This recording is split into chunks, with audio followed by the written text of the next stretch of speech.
Hello student, welcome back to my channel Samrat academy. Student, मेरा नाम है आकाश और साइंस के very very most important question लेकर आ गया हूं मैं। Hello student, welcome back to my channel Samrat academy. Student, मेरा नाम है आकाश और मेरे प्यारे विद्यार्थियों, जितने बच्चे 2023 बोर्ड एग्जाम की तैयारी कर रहे हैं उनके लिए बहुत ही ज्यादा मोस्ट इंपोर्टेंट ये वीडियो है। साइंस के very very most important question मैं लेकर आया हूं। जितने क्वेश्चन पूछा जाता है एग्जाम में, जो कि आप लोगों को बोर्ड एग्जाम में लगातार जो प्रश्न आते हैं उन प्रश्नों को मैं लेकर आया हूं।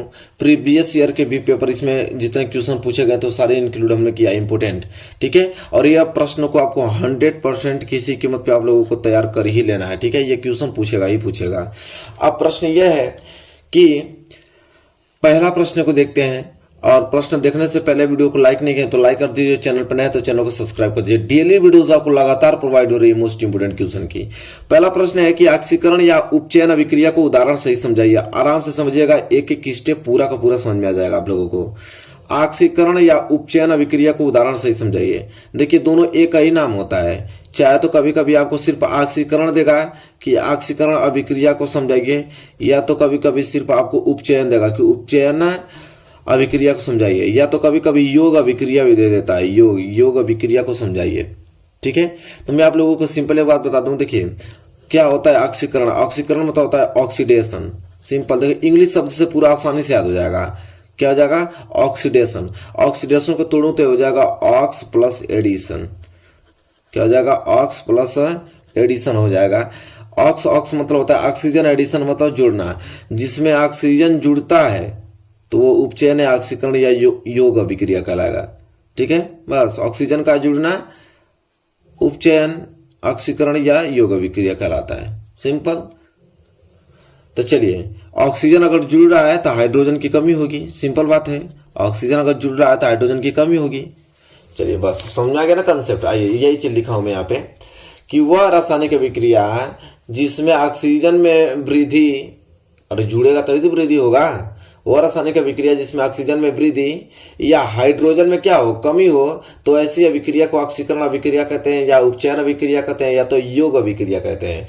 एग्जाम्पल में देखिए, कॉपर प्लस ऑक्सीजन, कॉपर को दहन अभिक्रिया, कॉपर को मैं दहन कर रहा हूँ, जला रहा हूँ तो कॉपर ऑक्साइड बन रहा है। तो देखिए, कॉपर यहाँ पे कुछ नहीं था, लेकिन कॉपर यहाँ पे देख रहा हूँ तो कॉपर के यहाँ पे उपचयन हो गया। कॉपर में ऑक्सीजन जुड़ गया ना, तो उपचयन हो गया। बस यही तो है आपका ऑक्सीकरण या उपचयन अभिक्रिया। वह रासायनिक अभिक्रिया जिसमें ऑक्सीजन में वृद्धि या हाइड्रोजन में क्या हो, कमी हो। ऑक्सीजन में वृद्धि होगी तो हाइड्रोजन में कमी होगी।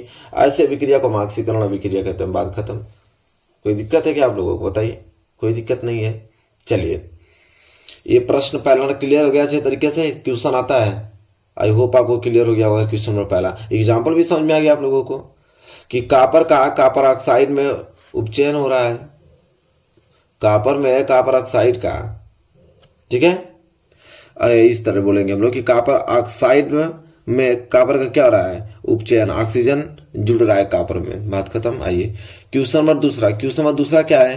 वेरी वेरी मोस्ट इंपोर्टेंट है कि प्लास्टर ऑफ पेरिस को आर्द्र रोधी बर्तन में क्यों रखा जाना चाहिए, इसकी व्याख्या कीजिए। कह रहा है कि जो प्लास्टर ऑफ पेरिस होता है उसको आर्द्रता जो रोधी बर्तन होता है उसे उसमें क्यों रखना चाहिए, व्याख्या करना है। और ये प्रश्न एक तरीके से और पूछता है, देखिए यह करके लिखा है ना, तो ये प्रश्न, यही प्रश्न इस प्रकार पूछता है कि प्लास्टर ऑफ पेरिस का जलयोजन अभिक्रिया लिखे, मतलब जल के साथ अभिक्रिया लिखे कि जब जल मिल जाता है प्लास्टर ऑफ पेरिस में तो क्या होता है। इसीलिए उसको हम लोग आर्द्र रोही बर्तन में रखते हैं, जिसमें आर्द्रता, नमी ना हो। ऐसे बर्तन में हम प्लास्टर ऑफ पेरिस को रखते हैं। देखिए क्या होगा, क्या कि अगर रख देंगे उसके संपर्क में आ जाएगा, जल के संपर्क में, आर्द्रता के संपर्क में, नमी के संपर्क में आ जाएगा, तो क्या होगा समझिए। क्या है कि प्लास्टर ऑफ पेरिस को आर्द्र रोधी बर्तन में रखा जाता है क्योंकि यह आर्द्रता, नमी, जल के संपर्क में आकर बड़ी तीव्रता से जिप्सम में परिवर्तित हो जाता है, जो कि एक बहुत ही कठोर पदार्थ है। अभिक्रिया का समीकरण निम्न प्रकार है। पहले समझिए कितना सिंपल है कि नहीं। कह रहा है कि प्लास्टर ऑफ पेरिस को हम आर्द्र रोधी बर्तन में इसलिए रखते हैं भाई, क्योंकि अगर आर्द्रता, नमी, जल के संपर्क में आ गया ना तो उससे अभिक्रिया करके तुरंत बना लेगा जिप्सम, और जिप्सम एक कठोर पदार्थ है, ठीक है।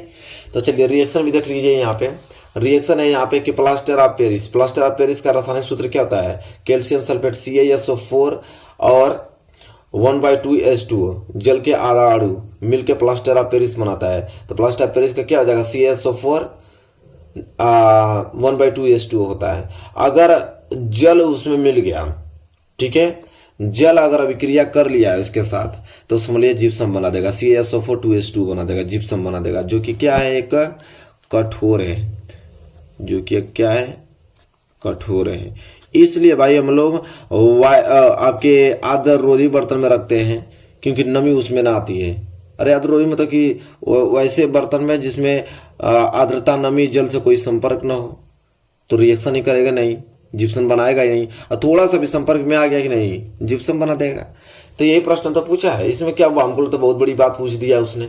ठीक है, कंसेप्ट अगर क्लियर आएगा तो आसानी से लिख कर आओगे। चलिए, आई होप क्लियर हो गया। क्वेश्चन नंबर दूसरा। चलिए क्वेश्चन नंबर तीसरे की तरफ बढ़ चलते हैं।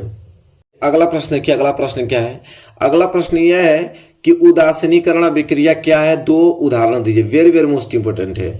2 उदाहरण पूछा है, एक उदाहरण में लिखा हूं, एक उदाहरण मैं आप लोगों को बताऊंगा। उदासीनीकरण अभिक्रिया क्या है, 2 उदाहरण दीजिए, हमसे क्वेश्चन पूछा है। वेरी वेरी मोस्ट इंपोर्टेंट है क्वेश्चन है। तो देखिए उदासीनीकरण अभिक्रिया क्या होता है। कह रहा कि अम्ल एवं क्षारक की अभिक्रिया के परिणाम स्वरूप लवण तथा जल प्राप्त होता है तथा इस अभिक्रिया को उदासीनीकरण अभिक्रिया कहते हैं। कितना ज्यादा सिंपल है यार, कि अम्ल और क्षार जब आपस में अभिक्रिया करेगा तो लवण तथा जल बनाएगा। इसी जो अभिक्रिया को हम उदासीनीकरण अभिक्रिया कहते हैं। जब एक क्षार और एक लवण दोनों आपस में अभिक्रिया करके लवण तथा जल बनाए, इस अभिक्रिया को उदासीनीकरण अभिक्रिया कहते हैं। अब कितना सिंपल चाहिए, उदाहरण में पहला लिख ही दिया हूं। NaOH क्या होता है, अरे सोडियम हाइड्रोक्साइड होता है भाई। सोडियम हाइड्रोक्साइड तथा क्या हो गया आपका HCl हाइड्रोक्लोरिक अम्ल से अभिक्रिया करा रहा हूं। तो NaOH सोडियम हाइड्रोक्साइड जो कि क्षार होता है, एक्वस के फॉर्म में है, जो कि क्षार होता है, और HCl एक्वस के फॉर्म में, मतलब जल में घुला हुआ है। ये भी जल में घुला हुआ है, ये भी जल में घुला हुआ है, दोनों को मिला रहे हैं अम्ल और क्षार को। तो NaCl सोडियम क्लोराइड बना रहा है एक लवण, और H2O जल बना रहा है। ठीक है, तो वे अभिक्रियाएं जो कि क्षार और अम्ल मिलाने से लवण तथा जल बनाए, उदासीनीकरण अभिक्रिया कहलाता है। बात खत्म। लेकिन यहाँ पे हमसे पूछा था 2 उदाहरण। एक उदाहरण तो हमने दे दिया कि क्षार है अम्ल दोनों मिला के लवण तथा जल बना रहा है। एक एग्जाम्पल करा कि और हमें बताइए, तो एग्जाम्पल और लिख लीजिए। जैसे पोटेशियम हाइड्रोक्साइड क्या होता है, KOH पोटेशियम हाइड्रोक्साइड होता है। ये भी आपका जल में घुला होना चाहिए, मतलब एक्वस के फॉर्म में होना चाहिए। ठीक है, अब प्लस आपका हाइड्रोक्लोरिक अम्ल होना चाहिए HCl, ये भी आपका पानी में घुला होना चाहिए एक्वस।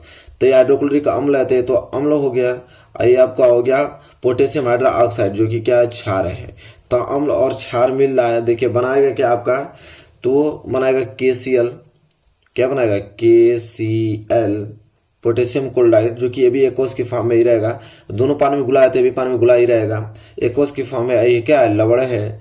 ठीक है, अब प्लस क्या बनाएगा, H2O बनाएगा, H2O जो कि आपका लिक्विड के फॉर्म में रहेगा, और क्या रहेगा, जल बनाएगा। ठीक है, तो वही चीज, इसको एग्जांपल दूसरा, उदाहरण नंबर दूसरा उतार लीजिए। पोटेशियम हाइड्रोक्साइड हाइड्रोक्लोरिक अम्ल मिलने पे क्या बनता है, लवण बनता है पोटेशियम क्लोराइड का, और जल बनता है। तो ये आपका उदासीनीकरण अभिक्रिया तो ये है।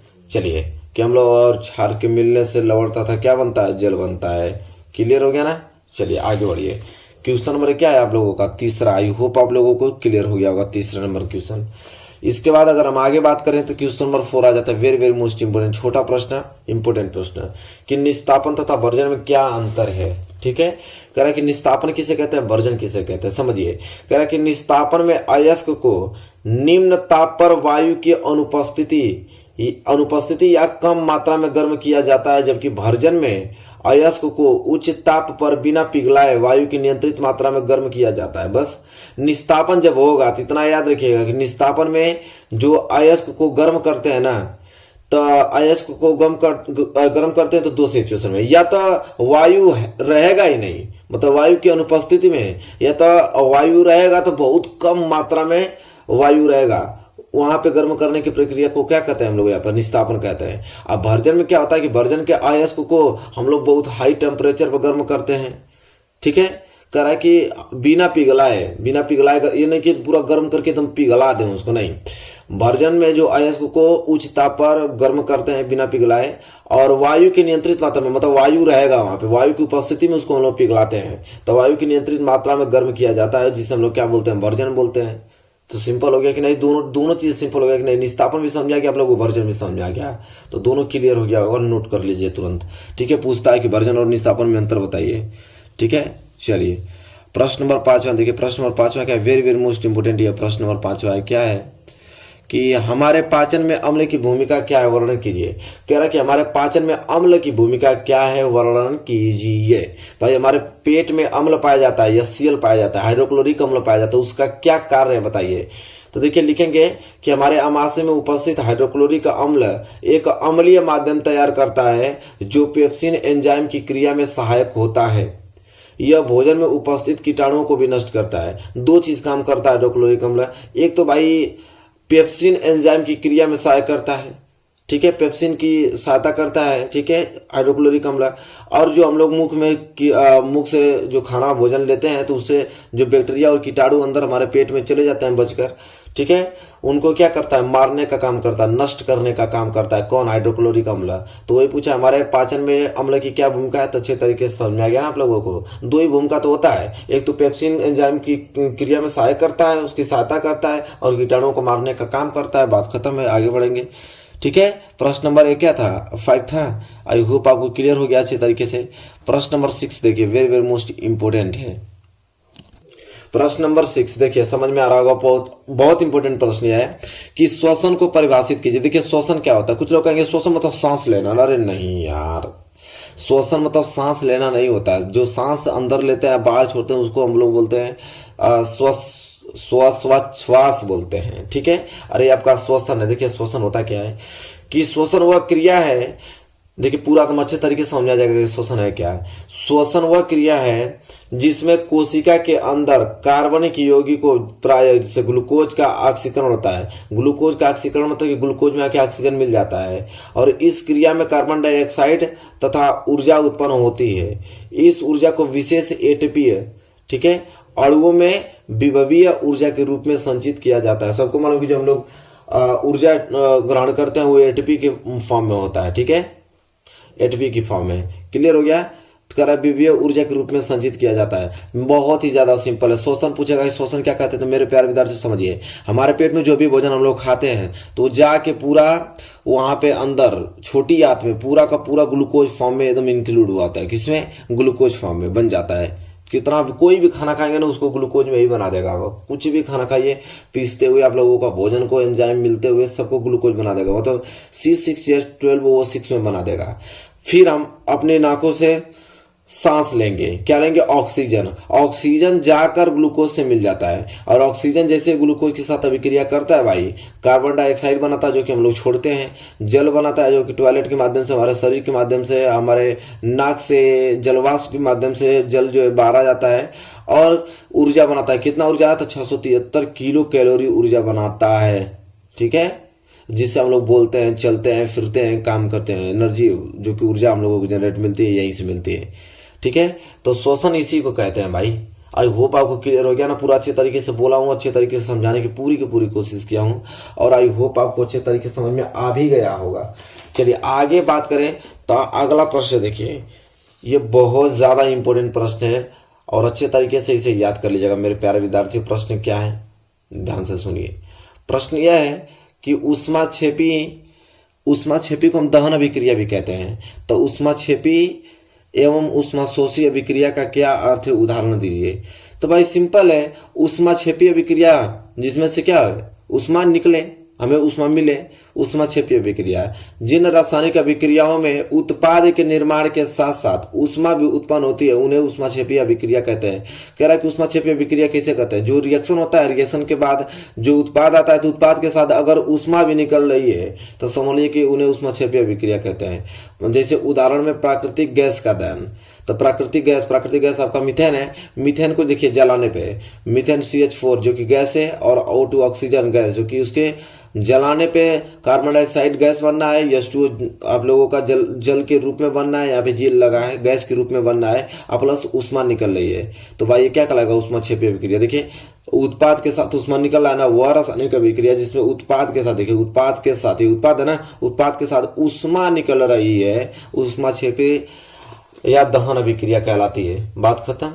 तो कोई आपसे पूछेगा प्राकृतिक गैस का दहन कौन सी अभिक्रिया है, तो उसमें क्षेपीय अभिक्रिया है, क्योंकि प्राकृतिक गैस को जैसे हम जलाते हैं, अरे मेरे भैया कार्बन डाइऑक्साइड और H2O जल बनाता है और उसमें मिलता है, बात खत्म।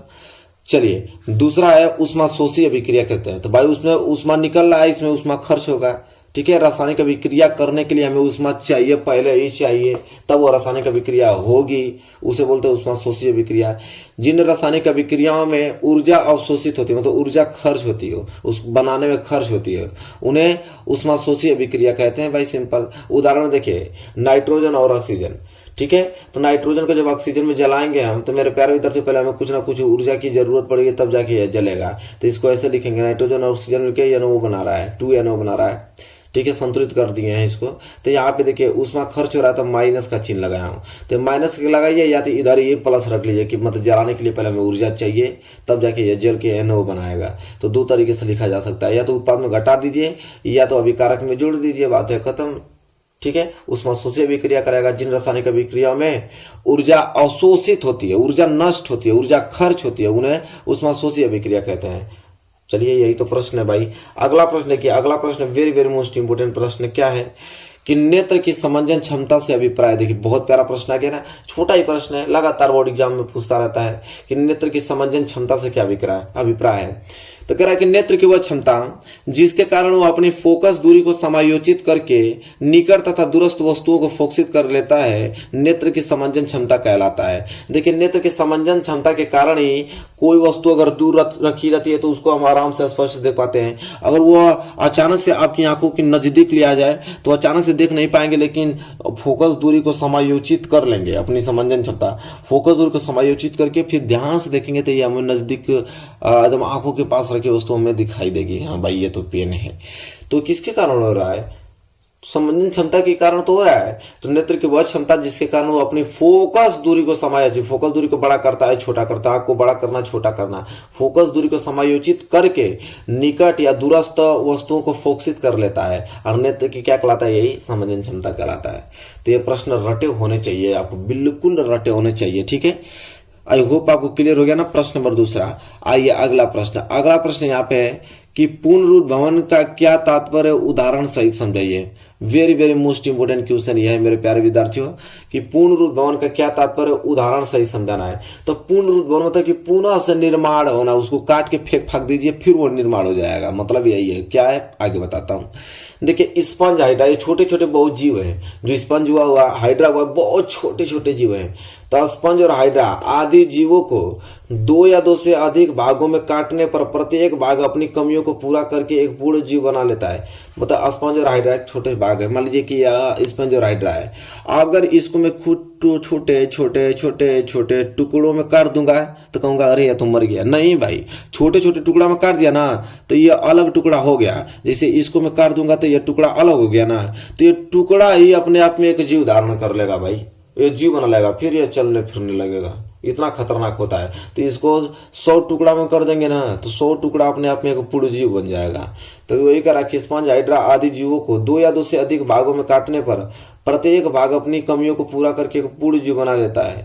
इसी प्रकार देखिए केंचुआ भी यही होता है। सितारा मछली देखे हैं तो केंचुआ सितारा मछली, उनका कुछ भाग कट जाता है तो पुनः निर्माण हो जाता है। तो केंचुआ सितारा मछली आदि भी शरीर का अधिकांश भाग दोबारा बना लेता है। पूर्णरूप भवन के कारण हाइड्रा की एक से अधिक जातियों के कटे हुए शरीर आपस में जोड़े जा सकते हैं। इस क्रिया को रोपण कहते हैं। कह रहा है कि रोपण कैसे कहते हैं, तो देखिए बहुत सारा, देखिए 2 हाइड्रा हमने ले लिया, मान लीजिए 2 हाइड्रा है, इसको एक हाइड्रा को काट दिया, इस हाइड्रा को काट दिया, और इसका जो कटा हुआ भाग है, इसका जो कटा हुआ, इसको जोड़ेंगे ना तो फिर एक पूर्ण निर्माण, फिर एक जीव बना लेगा। और इसी क्रिया को हम रोपण कहते हैं। क्या कहते हैं? रोपण कहते हैं। अब बताइए मेरे प्यारे विद्यार्थी, तो अच्छे तरीके से समझ में आया? बताइए कोई थोड़ा सा भी डाउट है क्या आप लोगों में? सब कुछ समझ में आ रहा है ना? चलिए आई होप आप लोग क्लियर हो गया। अगला प्रश्न देखिए। अगला प्रश्न वेरी वेरी मोस्ट इंपोर्टेंट प्रश्न है, और ये क्या प्रश्न है ध्यान से समझिएगा। और ये प्रश्न हाईलाइटेड प्रश्न है, ये एग्जाम में आता ही आता है, ठीक है।